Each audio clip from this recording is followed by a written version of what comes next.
karena kebahagiaan dunia jeung akhirat. Urang teh dibawa teh ku iman. Urang bisa diuk di dieu babarengan ieu teh dianterkeun ku iman.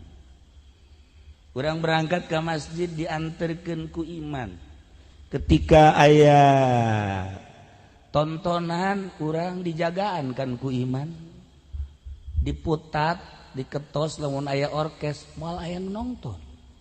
Moal sebab iman ngajagaan. Tilu kayak nonton di ketos mah.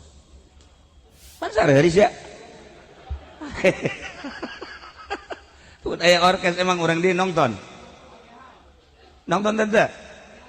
Berarti impoten iman. Iman impoten eta geus kitu ngaranna tah.